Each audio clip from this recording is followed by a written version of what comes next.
But we have the evidence, and it's the evidence from U.S. official sources at the highest rank. The evidence of the exact chain of circumstances which led into the killing on 9/11, that is on September 11th of this year. The conclusive evidence is provided by the relevant voices and documents of leading people in the U.S. government service. But the official voice has put a lid on the discussion of this issue. And so that's what we face today.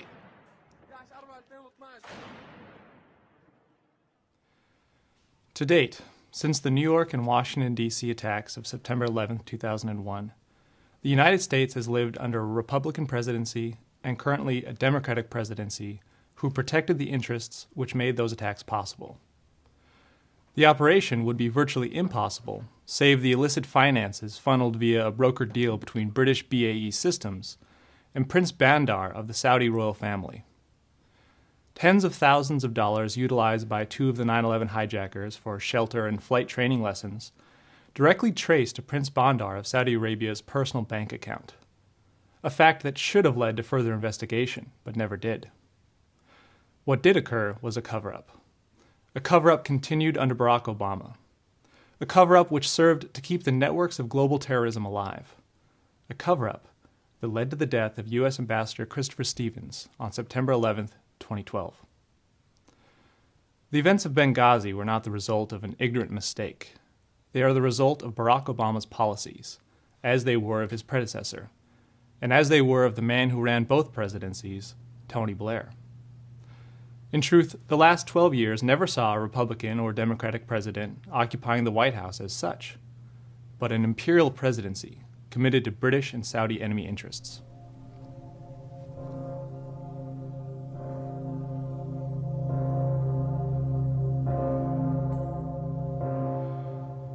More than a year has passed since the uprising, 5 months since Gaddafi was killed. In late December 2011, reports indicated that the al-Qaeda leadership in Pakistan had sent experienced jihadists to Libya to build a new base of operations in the country. Between May and December 2011, one of these jihadists had recruited 200 fighters in the eastern part of the country. Documents seized in Iraq indicate that many foreign fighters who participated in the Iraq insurgency hailed from eastern Libya.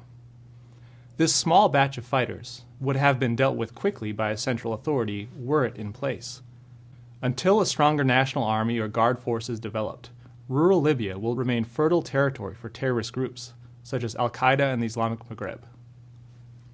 That report was submitted in March of 2012. What follows is the escalation of events in the region leading into the September 11th attack. April 6th. 2 Libyans who had been fired from a contractor providing unarmed static security for Consulate Benghazi threw a small improvised explosive device, IED, over the consulate fence. Early April, unknown attackers rolled a grenade under a UN vehicle during a visit to Benghazi.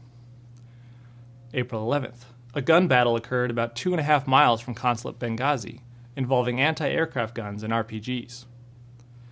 April 25th, a U.S. Embassy local guard force officer traveling in a diplomatically plated vehicle was detained and his embassy-issued radio seized at a militia checkpoint. April 26th, while a Foreign Service officer stationed at Consulate Benghazi was attending a trade event, a fistfight escalated into gunfire between security forces for the trade delegation and militia providing security for the venue.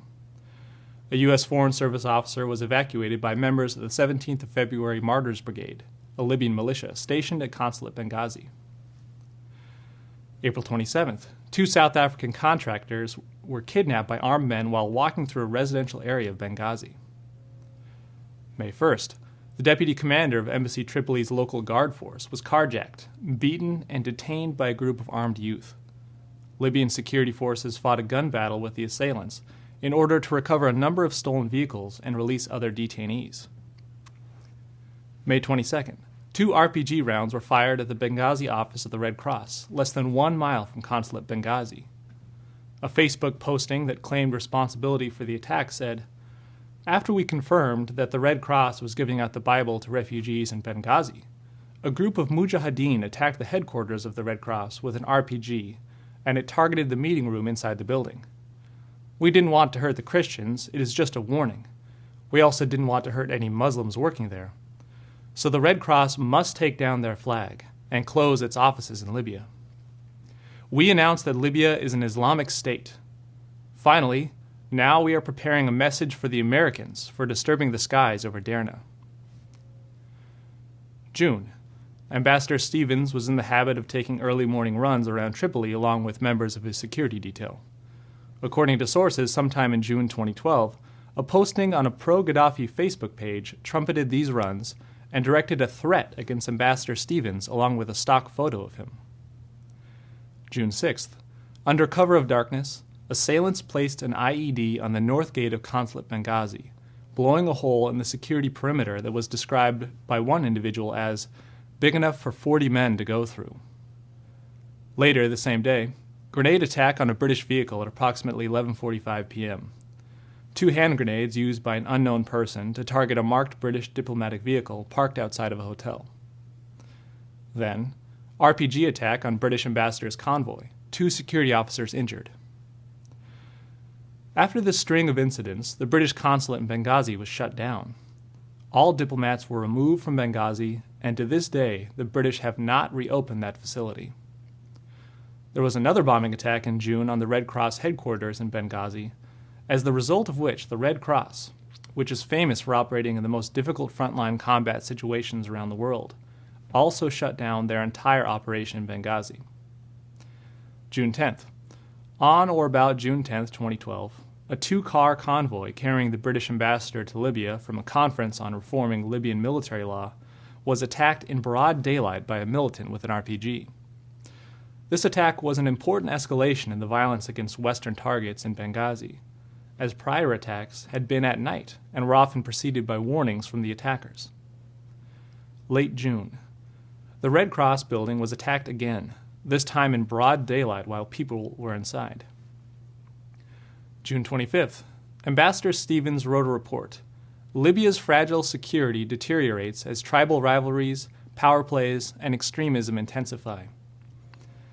Stevens comes to the conclusion that the Libyan government has been unsuccessful with any kind of reliable security. August 6th. Armed assailants attempt to carjack a vehicle bearing diplomatic plates operated by U.S. security personnel.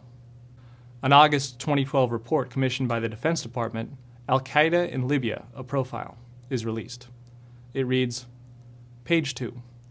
Ansar al-Sharia could be the new face of Al-Qaeda in Libya. Page 3. Various militias from throughout Libya are thought to make up the bulk of Al-Qaeda's network in Libya, as indicated by the attendance of the first gathering of groups supporting Sharia held June 7 through 8, 2012, at Liberation Square in Benghazi, hosted by Ansar al-Sharia. Page 18. Al-Qaeda will probably refrain from using the Al-Qaeda name and instead may use other names, such as Ansar al-Sharia or simply Mujahideen. August 8th. Another document from Ambassador Chris Stevens, The Guns of August, Security in Eastern Libya. Since the eve of the elections, Benghazi has moved from trepidation to euphoria and back, as a series of violent incidents have dominated the political landscape during the Ramadan holiday. These incidents have varied widely in motivation and severity. There have been abductions and assassinations, but there have also been false alarms and outright fabrications. The absence of significant deterrence has contributed to a security vacuum that is being exploited by independent actors. In the final weeks of August 2012, the unarmed Libyan guards employed by British contractor Blue Mountain Group were being warned by their family members to quit their jobs guarding consulate in Benghazi because there were rumors in the community of an impending attack. There were extensive warnings that were provided in advance by the American government officials on the scene in Libya as to the fact that the situation was of grave danger. September 10th, Al-Qaeda chief al-Zawahiri, in his annual message on the eve of the anniversary of 9/11/2001, called for attacks on Americans, especially in Libya, in retribution for the drone murder of al-Libi. As of September 11th of 2012, the only Western flag that was flying actively in Benghazi, the only active diplomatic presence in the city of any Western country, was the U.S. consulate. Everybody else had pulled out, because clearly the security situation had become completely untenable. The Obama administration would later claim that there was, quote, no actionable intelligence.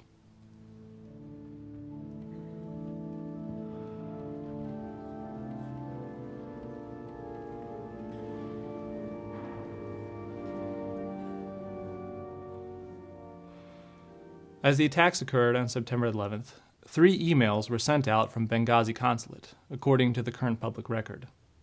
They went to multiple points in the State Department, the FBI, the Director of National Intelligence, several locations at the Pentagon, and the White House Situation Room. The first arrived in Washington at 4:05 p.m. Washington time.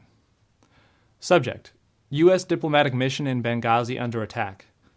The regional security officer reports the diplomatic mission is under attack. Embassy Tripoli reports approximately 20 armed people fired shots. Explosives have been heard as well. Ambassador Stevens, who is currently in Benghazi, and 4 personnel are in the compound safe haven. The 17th of February militia is providing security support. The Operations Center will provide updates as available. There was an unarmed surveillance drone that was in the air over the compound, over the consulate, and also nearby a mile away at the CIA annex. There was live screen video from these drones coming back to Washington at this time. As the cables came in from the consulate and the video was streaming, Obama was then in the White House. In fact, at 5 o'clock that afternoon, he met with Defense Secretary Panetta and Vice President Biden, and later in the evening, Obama spent an hour on the phone with Israeli Prime Minister Netanyahu. About 50 minutes later, a second cable email came into the same list. Update number 1. U.S. diplomatic mission in Benghazi. Embassy Tripoli reports the firing at the U.S. diplomatic mission in Benghazi has stopped, and the compound has been cleared. A response team is on site attempting to locate comm personnel. Nothing in any of the cables mentions large crowds of people showing up at the consulate to protest a video. This initial report, which was the basis on which the CIA went into action, contained no references to any video or any protest. Then, the last of the documents made public, that came from Tripoli to Washington on the afternoon, as events were unfolding, simply says, Update: Ansar al-Sharia claims responsibility for Benghazi attack. Embassy Tripoli reports that group claimed responsibility on Facebook and Twitter and has called for an attack on the embassy in Tripoli. We also need to understand that this is a fairly volatile situation, and it is in response not to United States policy, not to, obviously, the administration, not to the American people. It is in response to a video. As Americans, let us never, ever forget that our freedom September is only 12th, sustained Obama delivers a speech in the Rose Garden, mentioning nothing of a terrorist attack, visits the State Department, does an interview, then flies to Nevada and Colorado for fundraisers. September 13th, Obama attends another fundraiser in Colorado, flies home. September 14th, Obama and Clinton receive the remains from Benghazi. Obama later hosts 2 celebrations. When my colleague from the Associated Press asked you a direct question, was there any intelligence suggesting that there would be an attack on the U.S. consulates, you said that a story, referred to a story being false, and said there was no actionable intelligence, but you didn't answer his question. Was there any intelligence period, suggesting that there was going to be an attack on either the... There was no intelligence that in any way could have been acted on to prevent these attacks. These protests were in reaction to a video that had spread to the region. At Benghazi? We certainly don't know. We don't know otherwise. We have no information to suggest that it was a pre-planned attack. The unrest we've seen. September 16th, 5 days after the attack, the president deploys UN Ambassador Susan Rice to 5 different Sunday morning interview shows to say that this was not a terrorist incident, that this was a spontaneous mob upsurge and angry reaction to a video that probably very few people in Libya even knew existed, given the chaotic conditions in the country. On the week of the 16th, Obama appeared on the David Letterman Show, The View, and after that, appeared before the world community in his address before the UN General Assembly, where he continued to divert attention away from the fact that the U.S. consulate had been targeted for a terrorist attack by known networks. Was and is Obama involved in a cover-up? Yes. But this cover-up didn't begin with Benghazi. It began the day Barack Obama lied to the faces of the 9/11 families, who trusted Obama's pledge that he would release the 28 classified pages, revealing the Saudi Arabian and consequently British role in carrying out the terrorist attacks on Washington, D.C. and New York City on September 11, 2001. Obama indeed went to great lengths to legally deny the families of 9/11 victims the right to sue members of the Saudi royal family and government on the grounds of sovereign immunity. President Obama, from the first day of his presidency, did exactly what George W. Bush maintained throughout his: protect this British-Saudi network. And because of it, 4 high-ranking Americans are now dead, including Ambassador Christopher Stevens. We, as Americans, can and must eliminate this network, but we cannot eliminate it as long as Obama remains in the White House.